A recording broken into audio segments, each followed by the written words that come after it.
Okay, this is section 7.6, which is going to combine everything we've talked about with rational expressions, adding and subtracting, and multiplying and dividing, and turn them into how to solve rational equations.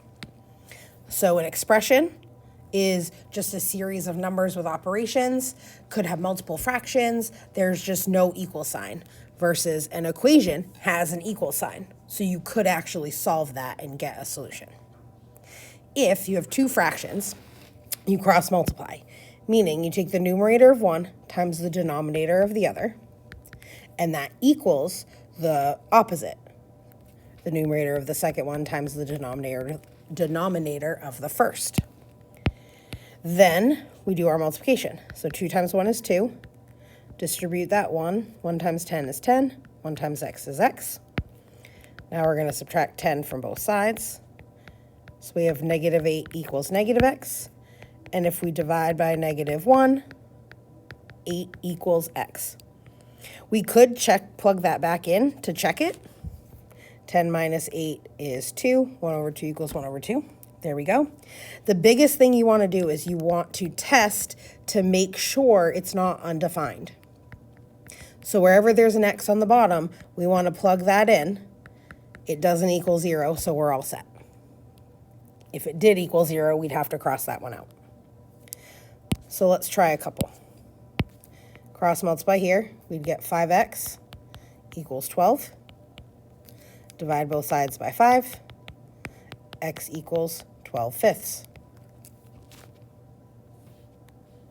If we do this one, 2 times x minus 1, or x plus 1, and then 5 times 3x. That's hard to read. 3x. Here we're going to distribute 2x plus 2, and then 5 times 3 is 15. Subtract 2x from both sides to get the x's together, and we get 2 equals 13x. Divide by 13, and we get x equals 2 over 13. There's no x in these denominators, so we don't have to check the bottom. And in this one here, 12 fifths isn't 0, so that bottom's fine. This one, we're going to make this a fraction by putting it over 1, and then cross multiply. So we have x times 3x minus 4. 1 times 4 is 4. Now we solve. X times 3x is 3x squared. X times negative 4 is negative 4x. That equals 4. Whenever we have a squared that we need to solve, we want to get our equation to equal 0. So I'm going to subtract 4 from both sides. Now we equal 0, and we can do our factoring, or our tic-tac-toe. So we would put a times c. The factors of 12 would be negative 6 and 2. Greatest common factor is 1. Multiply up, multiply across, and we're left with 3x plus 2 and x minus 2. So if we make each of those equal 0, I'm just going to bring these over here for more room. If we made each one equal 0, we would subtract the 2, divide by 3, we get x equals negative 2/3. And the other one, if we do x minus 2 equals 0, bring the 2 over, we get x equals 2. If I plug negative 2/3 in here, we would have negative 2 minus 4, not 0. And then 6 minus 4, also not 0. So these both work. With this last question, I'm just going to move it over here so you can see what I'm doing. First, we're going to combine the like terms on this side. So 1 plus 2 is 3. And now you may look right at this and go, oh, well, if the tops are the same, the bottoms have to be the same. So x equals 7. That's good. Maybe you didn't see that, so you solve. 3 times 7 is 21. 3 times x is 3x. Divide both sides by 3, and you get 7 equals x. You get the same answer either way, so it doesn't matter. So when you just have two fractions, you cross multiply. But what happens if you have something more complicated? You don't have common denominators, so you can't combine like terms yet. You don't have just two fractions, so we have to solve the whole thing. So first, we're going to find a common denominator for the entire equation. So we want to do it for all three fractions, or however many there are. So on this one, we have an x minus 1, we have an x, and we have a 9x. So this first one, well, let's start with the 9x. We have a 9, we have an x, so we don't need this x. We already have one. We just need the x minus 1. The middle fraction already has the x from the 9x, so it needs the 9, but it also needs the x minus 1. So we're missing both parts of that. And this last one doesn't have a 9 or an x, so we're going to just multiply by 9x. Now, to make your life easier, you may have just multiplied the outside ones by that extra x and have a squared. You'll just have one more reduction step at the end. That's completely your choice. So now I multiply. 9x times 1 is 9x. Negative 1 times 9 is negative 9. So we're going to be taking negative 9 times x and negative 9 times negative 1. And that's going to equal 1 times x, 1 times negative 1. Now, the bottom on all of these is going to be 9 times x minus 1. If we were to cross multiply, we would have that on both sides. And then we'd have a common factor, because it would be here. So because of that, we can just ignore it. We don't need the bottom. When we're making an equation with both sides the same, once we have that common denominator, we can ignore it while we're solving. So if I go back to this, 9x minus 9x is 0. So we're left with 9 equals x minus 1. Add 1 to both sides, we get 10 equals x. Now we need to check it. So in this denominator, right here, if I did 10 minus 1, that does not equal 0, so we're good. If I plug it in this denominator, 10 does not equal 0, so that's good. And if I plug it into the last denominator, 9 times 10 also does not equal 0, so that is a solution. Let's try another one. Common denominator. So first, I'm going to factor the squared.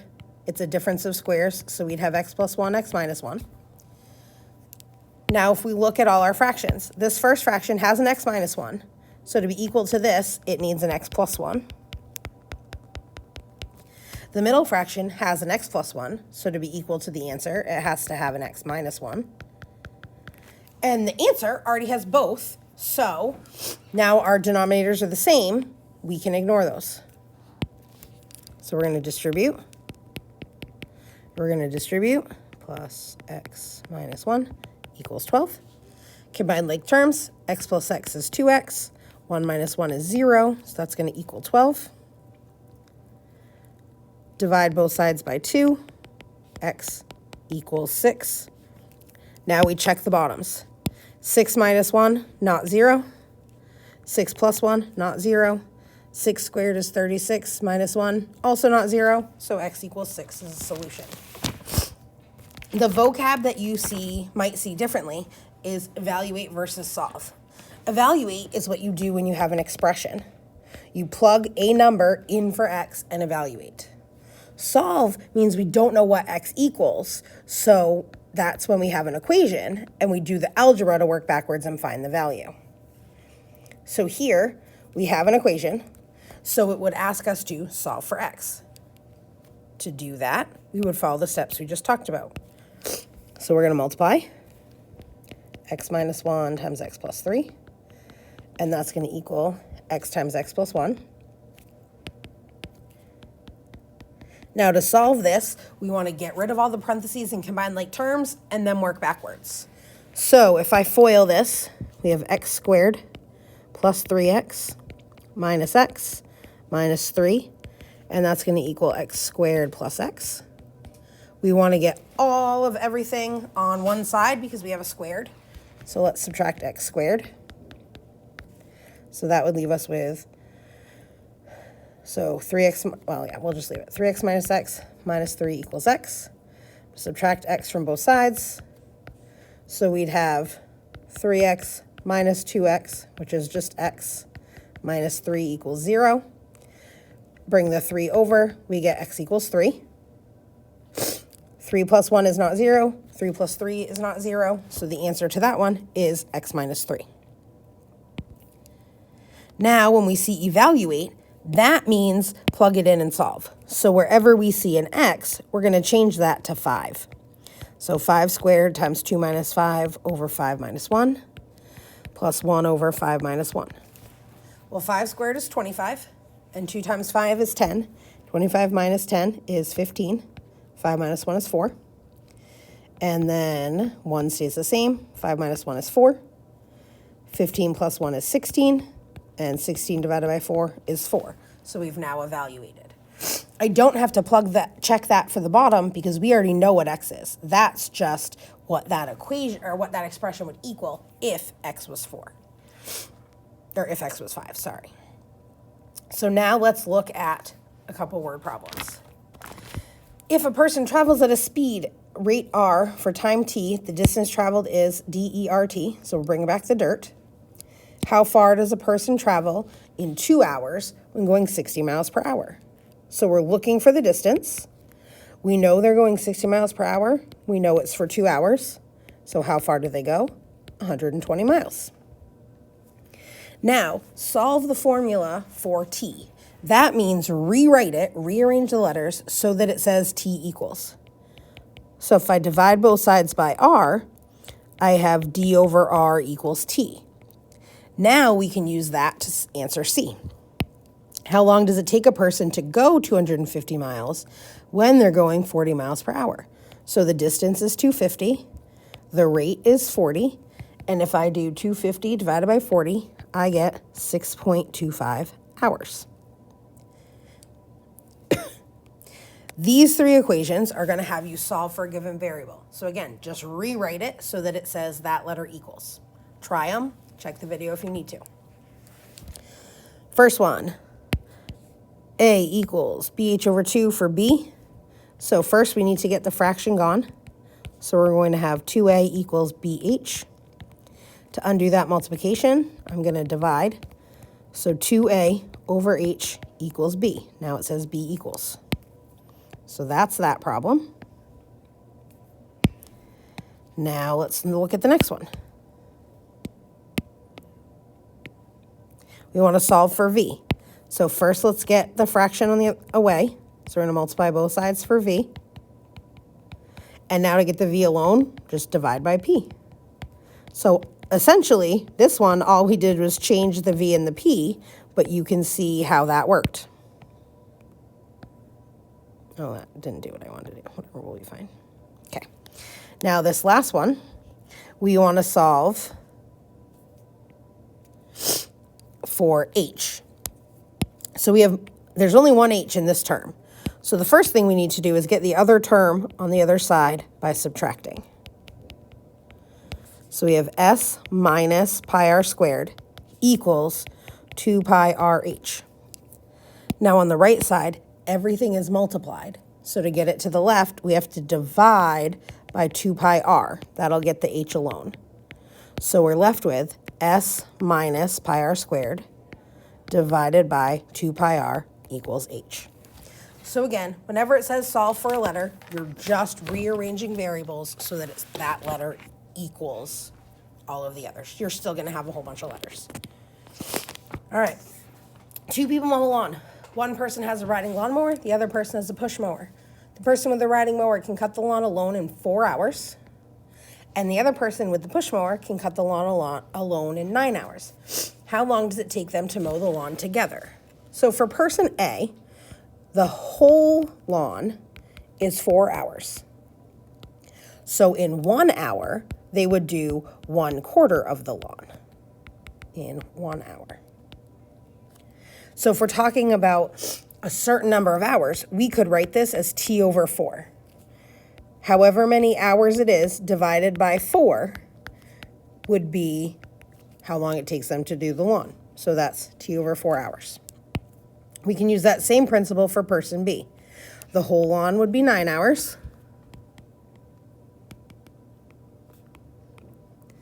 which means they could do 1/9 of the lawn in 1 hour, which means T over 9 of the lawn would be in T hours. Now, if we put those together, we can figure out the whole lawn. I'm gonna slide this down so that we can keep writing.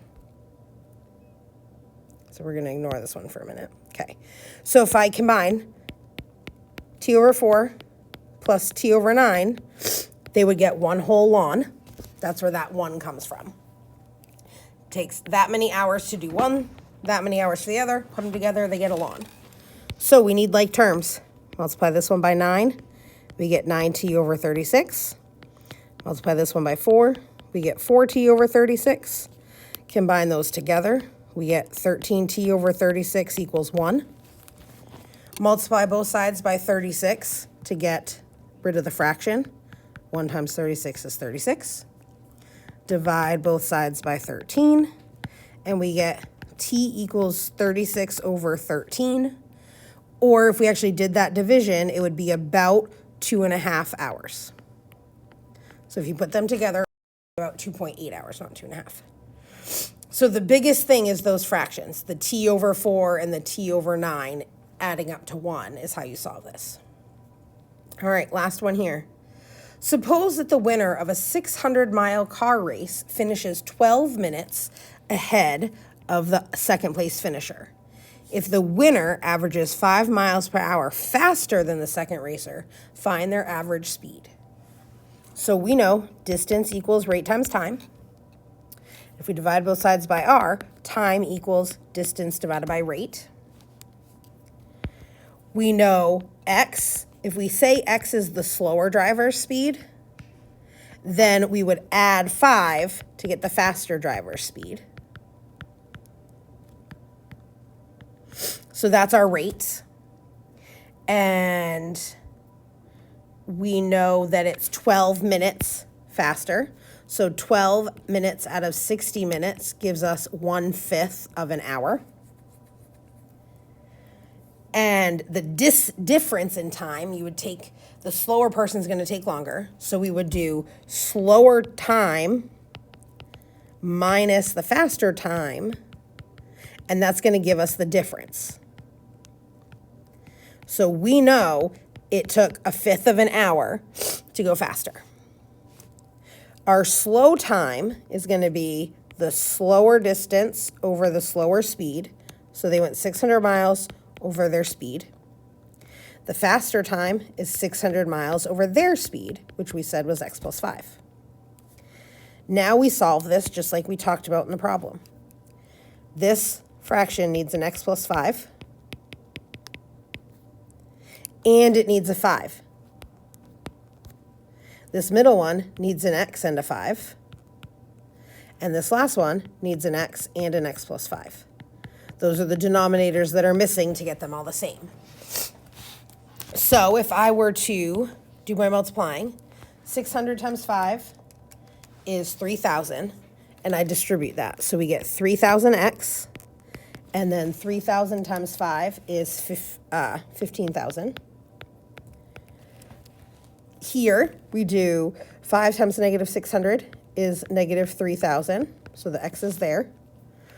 And then on the equal side, 1x times x is x squared, and 1x times 5 is 5x. We know we have a squared, so we're going to get everything on that side. If I combine like terms, we have 3,000x minus 3,000x, that goes away. So we can start with that. Now we want it to equal 0, so I'm going to subtract 15,000 from both sides. We get 0 equals x squared plus 5x minus 15,000. If I were to tic-tac-toe this, I'd have 1, 5, negative 15,000. If I did all the work, I'd end up with negative 120 and positive 125. 1, 1, negative 120, 125. So we would get x plus 125 and x minus 120. Make those both equal 0. So this would give us negative 125. You can't have a negative speed. and this would give us x equals 120. So if the slow driver is x, the slower guy went 120 miles per hour. The faster guy was 5 miles per hour faster, so he would be 125 miles per hour. And now you have their speeds. So that's a lot to process, but it just combines everything we've done so far. That's the end of chapter 7. Let me know if you have any questions.